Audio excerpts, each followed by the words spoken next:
Alors on est en carrosserie, donc on va aller voir Romain parce que là en fait il est en train de faire une petite inspection sur une belle F430. Hein. Donc comme vous pouvez le voir, allez, on va se rapprocher un peu et on va lui demander 2-3 explications sur ce qu'il est en train de faire. Dis-nous en plus là, sur ce que tu es en train de faire et puis d'ailleurs dans quel but là? C'est pour faire quel type d'intervention? Donc là ça serait pour faire un detailing du véhicule, detailing complet du véhicule. Donc là on est en train d'inspecter la carrosserie, enfin plus particulièrement la peinture, l'état du vernis. Savoir si déjà il y a de l'épaisseur, c'est pour ça que j'ai cet appareil là. Ce qui va me permettre de savoir si j'ai assez d'épaisseur pour travailler le vernis. Et puis là on regarde avec la lumière plus en détail, savoir s'il y a des grosses rayures, si c'est que des micro-rayures, et ce qu'il faut faire exactement comme traitement sur le véhicule. D'accord, ouais, là en fait, là ton petit appareil là, que tu as pour information, c'est ce qui sert à mesurer en fait l'épaisseur, les couches et l'épaisseur de peinture qu'il y a sur la carrosserie. Vernis, base et tout le. D'accord. Et les après, savoir si on peut lustrer profondément, insister, ou s'il faut pas trop s'attarder sur la voiture. Allez, je me rapproche un petit peu là pour que vous voyez un petit peu comment ça fonctionne le petit outil qu'on a. Donc en fait là il le pose, hein, ça fonctionne par ultrason et vous voyez hop, ça bip et automatiquement ça vient nous donner l'épaisseur en microns. Hein, là on est à 357 microns d'épaisseur. Ouais. Ce qui est plus que l'origine, mais la voiture a été repeinte. Voilà. Donc c'est cohérent. Donc voilà l'outil qu'on utilise, hein, hyper important. Là on fait toujours une inspection comme ça avant de chiffrer un detailing, hein, parce que en fait hein, c'est vraiment au cas par cas. Hein, bah, puis en plus il y a des éléments comme le pavillon, l'aile arrière, la porte qui ont déjà été repeints. À côté de ça il y a la malle, le côté droit, il n'y a pas eu de peinture. Donc on va pas faire la même intervention, on va pas insister pareil sur le lustrage. Donc ok, donc voilà, pour information, à nous chez GR Motors, on n'a pas vraiment de forfait hein, pour le detailing parce que c'est vraiment du cas par cas, parce qu'en fait chaque cas va être différent. Hein. Est-ce qu'elle a déjà été repeinte, est-ce que ça a été bien repeint, et puis si elle a des impacts, si elle a été lavée au rouleau, même si elle a été lavée à la main, mais si les gens ont insisté. Voilà, et si on a de la rayure ou pas profonde, est-ce qu'on est obligé de repeindre, est-ce qu'on va être obligé de repeindre l'élément ou pas? Voilà, vraiment. Donc les produits et le temps passé sur le véhicule, ça sera complètement différent. Bon, là en tout cas sur cette F430, elle est plutôt très jolie, hein. Il n'y a pas grand chose à lui faire. Hein, mais le client souhaitait, typiquement là, on a le latéral qui a été repeint. Alors là, ça a été repeint. Donc sur les parties hautes, le pavillon et le haut des ailes, on ne s'en rend pas trop compte. Mais dès qu'on arrive un petit peu sur le côté, on se rend compte que le vernis, il a perdu de la brillance en fait. L'état de surface est à peine le même que d'origine. Ça peut arriver, hein, c'est pas que ça a été forcément mal fait. C'est juste que voilà, le vernis s'est fixé un petit peu. Et puis bah, là, il s'est enterré, comme on dit. Grossièrement, ouais. Voilà, donc c'est pas grave, c'est pas à repeindre. Il n'y a pas de rayures trop profondes. Donc là on va illustrer, c'est juste qu'on va insister un petit peu plus pour entre guillemets surfacer le vernis et puis ça va ramener du brillant, ça va enlever cet aspect micro peau d'orange qui fait repeint par endroit, donc ça donne vraiment cette impression. Ok, eh bien écoute, super pour ces petites explications et puis bah, si vous avez besoin d'un detailing sur votre voiture, hein, sachez qu'on le fait, mais vous voyez on ne vous fera pas de devis par téléphone parce qu'il nous faut la voiture, donc nous on la lave et puis après c'est Romain qui l'inspecte pour déterminer un petit peu l'ampleur du travail qu'il y aura à faire. Alors là sur le pont en carrosserie toujours, nous avons Marcel qui est en intervention sur un M3 E36 3 litres 2. Donc allez, là on avait déjà fait pas mal de choses sur cette voiture là, mais elle est revenue parce que là maintenant on va procéder à la remise en état du train arrière, hein, donc il y a 2-3 cylindres blocs à remplacer. Une tête d'amortisseur aussi qui a lâché apparemment. Donc voilà, hein, je vous ferai suivre ça peut-être dans la prochaine voie de l'atelier, ce qu'on va faire en détail sur cette voiture là. En mécanique sur le pont, aujourd'hui en révision, nous avons une 991 phase 2 GTS Carrera 4. Et donc c'est Lola qui s'en occupe. Donc révision basique, hein, c'est une révision intermédiaire. Rien de compliqué. Donc Lola va parfaitement bien se débrouiller à faire ce type d'intervention. Hein. Bien évidemment sous la surveillance de son tuteur, hein, Valentin. Donc là, c'est pas la première fois qu'on vous présente des 991 chez GR Motors. Hein. Donc là, c'est un modèle donc black, full black, hein, noir, capote noire, jante noire. Donc comme vous le savez, hein, sur les 991, hein, l'accès au moteur est assez complexe. Hein. On a juste, là vous voyez Lola qui est en train d'enlever les différents petits caches pour pouvoir accéder au filtre à huile. Voilà, c'est vraiment le seul accès qu'on a Et si on a un filtre à air à faire sur ce type de voiture, et bien ça nécessite une dépose de pare-choc. Alors à côté on a un Fiat 124 Speeder, donc là c'est Marcel qui est en intervention dessus, là on est en attente de recevoir 2-3 pièces, donc elle était là pour un problème de fuite d'huile, enfin dans un premier temps mise au point moteur et on a découvert des grosses fuites d'huile. Alors là comme on l'aperçoit, Marcel a déposé la distribution et aussi il a ainsi déposé aussi les caches, les caches arbre à cam et les contre-culasses où il y a les arbres à cam parce qu'en fait ça fuyait au niveau de la portée, donc là il a déjà remis en place, remplacé les joints. Et là en fait on est en attente des pastilles parce que le pastillage, c'est-à-dire le jeu aux soupapes, est pas bon. Et il y a le carburateur aussi à finir de remettre en état. Donc voilà pour cette petite 124. Nous avons une très belle 911 classique qui est arrivée, donc un modèle, c'est un E, donc injection mécanique, donc qui est là pour une mise au point, réglage, parce que c'est un véhicule qui a déjà été restauré, mais il y a quelques années, et elle a été stockée pendant un certain temps, et là, bon, elle a 2-3 petites difficultés au niveau marche moteur, donc rien de bien complexe. Je ferai peut-être un sujet là-dessus d'ailleurs sur le réglage et vous mettre un petit peu plus de détails sur ce qu'est une injection mécanique de chez Porsche. Tu vas c'est bon. Ça se détaille un petit peu. Voilà. Ça va par là. Oh la poêle qu'il a, c'est top. Tu t'as crevé la tête, non? Non mais voilà, parce que sinon... Alors, comment je vais introduire ça? C'est pas facile, hein. S'il y en a un qui a une idée, n'hésitez pas. Vous voyez la belle brochette là. Et vous nous dire comment ça... Je vais rien vous introduire les gars, vous inquiétez pas. Bonjour. Faudra pas... Alors aujourd'hui, bref d'atelier un peu spécial parce qu'on a eu un commentaire qui a soulevé. Non, je la refais. Qu'est-ce qu'il a dit? J'ai pas emmené beaucoup à manger, ça tombe. Allez, je la refais. Donc 1, 2, 3. Alors aujourd'hui, bref d'atelier un peu spécial. Donc on a eu un commentaire qui nous demandait quel était notre parcours à tous, comment on a fait pour en arriver à travailler sur des véhicules comme ça. Et ben on va en profiter. On va faire un petit tour de, alors c'est pas un petit tour de table parce qu'il n'y a pas de table, un petit tour de comptoir, on s'en fout. Et on va commencer par Valentin. Donc Valentin, quel est ton parcours jusqu'à aujourd'hui à l'entrée de GR Motors? Donc mon parcours, moi j'ai commencé par un bac pro mécanique automobile, donc en alternance que j'ai fait avec un patron. Je l'ai fait en 3 ans. Ensuite j'ai fait 1 an de formation complémentaire dans la mécanique de compétition, donc en Formule 4. C'était où ça, la Formule 4 que tu as fait? Ça c'était au Mans, à l'Autosport Academy. Autosport Academy. Voilà. Ça m'a permis de participer aux 24 heures du Mans avec Alpine, et puis ensuite j'ai pu accéder pour travailler pendant 2 ans chez Renault Sport F1 en tant que motoriste pour faire les moteurs V6 turbo, donc les nouveaux V6 turbo à l'époque. Là tu peux pas trop en parler, je crois que tu es encore sous la clause. J'ai encore, oui, il me reste 1 an de confidentialité. Voilà, ouais.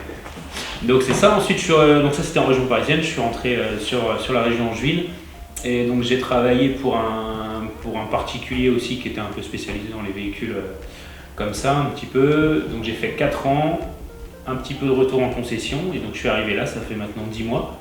Ça fait 10 mois. À peine 1 an, ouais c'est ça. Donc, ça fait 10 mois. Donc voilà le parcours un petit peu. Bah, c'est plutôt pas mal, joli parcours. Pas mal, ouais. Parce que aujourd'hui c'est compliqué d'avoir des parcours, il y en a, mais avec des gens qui ont des connaissances et qui sachent s'en servir, c'est un autre problème. Valentin, c'est bien. C'est pas les diplômes qui font que le gars est compétent. Non, pas du tout. J'ai qu'un bac pro, sur le papier j'ai qu'un bac pro. Oui, t'as qu'un bac pro en fait. Bah si, t'as un bac pro, une mention complémentaire. Ouais, non, mais elle n'est pas reconnue par l'État. Elle n'est pas reconnue par l'État. Reconnue par la profession. Les gens, ça m'appelle même. Reconnue par la profession et pas par l'État. Reconnue par la profession mais pas par l'État. Ouais, bref. De toute façon, c'est ce que je disais, c'est pas les diplômes qui font que la personne est compétente. C'est surtout la passion et l'intérêt qu'il va porter à son métier. Bien sûr. Ça fait toute la différence. Donc merci Valentin pour ce petit tour de table. C'est un plaisir. Alors Marcel maintenant qui est mon frère comme tout le monde le sait. Donc parcours atypique Marcel, et là justement pourquoi je disais juste avant que en fait les diplômes ça n'apporte rien. Parce qu'en fait tu as juste un niveau CAP. Juste un niveau CAP, c'est tout. Mais là ça date de quelques années maintenant. 40 d'années. 40 ans, ouais, parce que Marcel, il lui reste, on l'a appris ce matin, il lui reste plus que 12 mois à faire chez nous. Donc dans 12 mois, il s'en va. Donc si y a des mécanos compétents et diplômés qui ont envie de venir, faut se présenter, surtout n'hésitez pas. Pour le diplôme, ils sont pas obligatoires.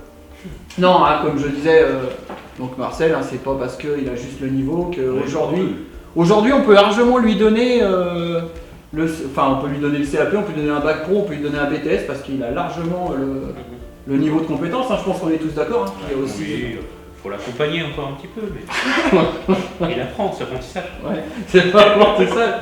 Non, mais c'est surtout que Marcel il aime bien son métier et les choses bien faites. Donc de toute façon, on l'a vu, c'est quand même lui, la passion du métier, c'est comme il nous a fait une belle Berton quand même. Hein. C'est vrai. Voilà. Hein. Donc Oui, là, oui. non, mais voilà, je pense que on reconnaît le travail bien fait. On le sait tous dans l'équipe, hein, quand Marcel fait un truc, Même nous, on préférerait faire les choses bien. Bah si les colliers sont pas droits, hein, par exemple, C'est long. ou trop long. Oui, trop long. Alors oui, parce que si vous avez un collier Serflex qui est serré mais qui est trop long puis qui dépasse, ah bah là ça y est. Hein. En gros, il va nous dire c'est un boulot de merde. On est d'accord. Ça sert à rien de mettre des gros colliers. Non, ça sert à rien. Non, c'est sûr, ça sert à rien. Donc On peut mettre la dimension coupée, on n'a pas. Marcel est perfectionniste. En fait. Hein, on va être tous d'accord. Calme-toi. Donc maintenant, on va passer à Lola, la nouvelle arrivée de. Ça fait une petite semaine. Une petite semaine. Donc alors Lola, qu'est-ce que tu as comme diplôme aujourd'hui? Et qu'est-ce que tu as fait jusqu'à aujourd'hui en fait? J'ai un bac en 3 ans d'apprentissage, en D'accord. alternance. Et là, je commence une formation, du coup, un CQP. Et dans quel domaine exactement, dis-nous? Les véhicules anciens. Alors pourquoi tu veux faire des véhicules anciens? Qu'est-ce qui te plaît là-dedans? Il y a moins d'électronique, je sais pas, C'est différent? Ouais, c'est différent. L'approche est différente, c'est évident, parce que là il n'y aura pas d'outil diag pour aller faire du diag. Ouais. Donc en fait c'est plutôt le côté recherche qui t'intéresse. Ouais. Et du coup, oui, parce que du coup tu as fait 3 ans plus 1 an de... Oui, 1 an de CDI en tant que mécanicien. D'accord. Donc Lola, voilà, elle a fait un effort quand même parce qu'elle était t'as fait 1 an en tant qu'ouvrier. Oui. Donc du coup elle a fait le choix de revenir en formation 14 mois, c'est ça, sur les véhicules historiques. Donc du coup, en fait, tu baisses un peu de salaire, mais ta volonté, c'était surtout de te former sur ces véhicules-là. Ouais. Et puis là, je pense que, j'espère, hein, je pense qu'elle est tombée au bon endroit. On va réussir à faire quelque chose avec Lola. Puis on sent la passion et la compétence. Hein. Après, voilà, moi c'est mon ressenti. Je pense qu'on est tous d'accord là-dessus. Et d'ailleurs, c'est pour ça que tu es là. Hein. Sinon, tu serais pas là. Ouais, Hein. c'est sûr. Alors, j'espère que là, au bout d'une petite semaine et demie, ça va? Tu te sens bien? Oui. Bon. Celui-là qu'on fait que 2 jours. Ouais, il y en a qui ont fait que 2 jours, hein, comme dit Marcel. Ah oui. Ouais. Hein? Si personne. Bonjour à vous. Ouais, les pauvres. Ah, après, c'est pas les pauvres, hein, on va dire que c'est un problème de. 4 jours. On a quand même beaucoup de jeunes qu'on rencontre, on peut faire un message, hein, ils ont un problème de motivation. Je pense. De Recherche motivation. personnelle. Ouais, De Recherche personnelle. d'orientation. peut-être. Enfin, voilà. d'orientation, ouais, je pense d'orientation, et en fait, ils savent pas trop ce qu'ils doivent faire. Mais enfin, à titre d'exemple, j'en ai un qui s'est présenté il y a une semaine, qui est en. Voilà, Valentin, si je me trompe, je me rappelle plus, je crois qu'il avait non, il était en bac pro. Bac pro, il était en 3e année. Donc tout simplement, quand tu as un bac pro qui se présente et puis qui veut faire un stage, donc, parce qu'il était en formation NARCE, donc c'est pure école. Et déjà le souci, quand je lui ai parlé, vous voyez, nous dans notre métier, 10e, centième, millième, ça a quand même une grosse importance, c'est 3 chiffres après la virgule, il n'y a rien de compliqué. Et il était incapable de faire la différence entre un 10e, un centième et un millième, quoi. Il sait pas. Donc, et la réponse qu'il m'a fait, il m'a dit, je sais pas, on n'a pas vu ça comme ça, sauf que c'est quand même niveau 6e, je crois qu'on apprend les décimales. Ouais. Donc voilà, vous comprenez que je peux pas prendre un stagiaire, enfin chez nous on va pas prendre un stagiaire ou un CAP ou un BEP si déjà il n'arrive pas à faire la différence entre les 10e et les centièmes parce que malheureusement on va lui parler de certaines choses, il va rien comprendre. Après je conçois, il y a des fois c'est pas évident mais bon c'est le minimum à savoir quand même. Enfin bref, fin d'interview. Et notre ami Romain. Oui. Alors Romain, qu'est-ce que tu as fait de beau? Donc moi j'ai commencé par un apprentissage en mécanique auto. Et puis après je suis parti en carrosserie. Donc carrosserie et peinture. Tu m'avais pas parlé aussi que tu avais fait avant De l'usinage. l'usinage, ouais. Tournage Fresnel. Pourquoi tu avais fait ça? Parce que ça m'intéressait. Voilà, je voulais partir dans le métier manuel. D'accord. Ouais. Et du coup après tu as basculé sur la carrosserie. Non, la peinture. Sur la mécanique. Oui, la Sur la mécanique. mécanique. Tu as fait usinage. J'ai fait 2 ans en usinage. Et puis ça m'a plu, hein, mais bon. C'est après, ta première formation, l'usinage? Ouais, tu vois, comme quoi. Ouais. Non, c'est un beau métier. Après, voilà, passion de l'automobile étant, je me suis dirigé vers l'automobile, donc mécanique. Et puis après, apprentissage aussi en carrosserie, en peinture. Carrosserie, peinture. Ouais. Et du coup là, après derrière, non, t'étais directement chez BMW derrière? Non, j'ai fait un garage toute marque pendant plusieurs années. Après, je suis allé chez Toyota, D'accord. BMW pendant 10 ans. Et ici, ça fait... T'as été 10 ans chez BMW. Ouais. Ouais, pour information, Charrier, oui c'est ça, Charrier à C'est Cholet. ça, ouais. Donc plutôt pas mal. Mm. Hein, et puis bah, je suis très content de l'avoir. Hein. Très content parce que il nous sort quand même des belles choses en peinture. Hein. Il n'y a pas à dire. Oui. Hein, parce que comme vous le savez, je sais dire quand les gens travaillent bien. On peut dire aussi quand il y a des choses qui sont mal faites, il faut le dire, mais peu savent dire aussi quand les gens travaillent bien. Et c'est important, je pense. Qu'est-ce qui me se basse les autres là? Oui, t'as quelque chose à dire là? Ils ont eu les honneurs, c'est bien. Ouais, il y a Valentin, il est jaloux parce que qu'est-ce que tu veux que je te dise? Tu travailles bien? Qu'est-ce qui te manque? Qu'est-ce qui te manque? Ou ce qui va pas? Non, ça va. Tout va bien. Merci. Bon. On discute avec Marcel. Alors, et puis bah moi maintenant en fait, eh bien moi j'ai un CAP, un BEP, et j'ai aussi après passé un CQP, donc mention TEEA à l'époque, donc technicien, électricien, électronicien automobile. Voilà, hein, j'ai fait un circuit standard, hein, comme nous tous, à part Valentin qui est un petit peu plus atypique que nous parce que lui il a été quand même à l'Autosport Academy et en Formule 1. D'ailleurs, moi pour ma part, c'est ce que je voulais faire quand j'étais plus jeune. En fait, j'avais l'optique d'être motoriste en moteur de F1. Sauf que bon, bah, ça n'a pas été facile, enfin ça n'a pas été facile, ça n'a pas été possible parce qu'en fait il fallait que j'aille faire un BTS à l'époque et c'était pas dans la région et voilà, c'est aussi de financier, moyen, donc et ben, j'ai fait autrement, donc j'ai travaillé pendant des années dans les véhicules standards, hein, normal, hein, comme tout le monde ici d'ailleurs, hein, on a tous travaillé dans l'automobile classique, hein, et d'ailleurs c'est pas parce qu'on travaille dans l'automobile classique qu'il y a aussi des bons et des mauvais. Hein. À partir du moment qu'on est bon dans l'automobile standard, enfin qu'on est bon tout court, aujourd'hui qu'on intervienne sur une, enfin, je suis d'accord, mais sur une BMW, une Mercedes, ou qu'on travaille sur une Porsche ou une Ferrari, voilà, il y a des consignes différentes, hein, mais le métier est le même. Hein. Mais voilà, c'est surtout ce qui est important dans notre métier, bah, c'est la rigueur. Hein, il y en a beaucoup qui oublient la rigueur. Et, donc en fait, moi pour en conclure, oui, j'ai passé toute ma carrière dans l'automobile classique. Après je suis rentré chez GTO Angers où j'ai été donc chez l'atelier où on travaillait sur des véhicules déjà comme ça, Porsche, Ferrari, Lamborghini, enfin tout ce que vous voulez dans ce domaine-là. Et puis bah, malheureusement cet atelier a fermé et du coup par en fait mes clients qui m'ont un peu poussé de l'époque à ouvrir bah, ce que vous connaissez aujourd'hui, donc GR Motors, hein, donc ça fait 9 ans depuis si je me trompe pas, le 7 septembre. Donc j'ai ouvert en septembre 2012, je crois que c'était le 7 septembre 2012. Donc bah vous voyez là ça fait 9 ans là depuis septembre. On va vers notre 10e année. Donc j'en suis arrivé là parce que tout simplement pourquoi je fais ce métier là avant tout, c'est parce que l'automobile me passionne. Et c'est pas vraiment en fait, la base de départ c'est pas vraiment l'automobile, moi c'est tous les systèmes mécaniques qui me plaisent, en fait tout ce qui est mécanique, assemblage, en fait tout ce qui a un assemblage de différentes pièces, ça me plaît. Donc ça peut être une voiture, ça peut être comme les machines que j'ai restaurées, ou enfin voilà, à partir du moment qu'il y a un assemblage de pièces et que c'est mécanique, hein, ça peut être un avion, une locomotive, tout ce que vous voulez, bah, c'est ça qui me plaît. Et puis bah, en plus c'est surtout l'automobile. Donc d'ailleurs c'est pour ça qu'ils le savent aujourd'hui, c'est que le moindre truc, si je peux essayer de le démonter, de le réparer, c'est ce que je fais. Et je pense que c'est pour ça qu'ici on travaille un peu tous comme ça. On n'est pas des monteurs de pièces chez GR Motors. Donc il n'y a pas de monteur de pièces et puis on n'a pas de plâtrier non plus.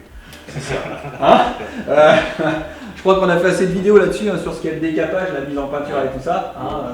Voilà, hein, chacun son métier et chacun fait comme il l'entend. Et ben donc voilà pour la petite présentation, et puis bah, si vous avez d'autres questions, c'est vrai que si on pourra peut-être faire un live dans l'avenir, mais le jour qu'on fera un live, c'est qu'avec les questions interactives, c'est qu'on aura un réseau qui nous le permettra. Mais ici, nous on est à Saint-Sylvain-d'Anjou, bon, le réseau il est... Voilà. Donc je pense que si on se met en live, il va y avoir... Détaillé par les cordes. Ouais, ça va laguer.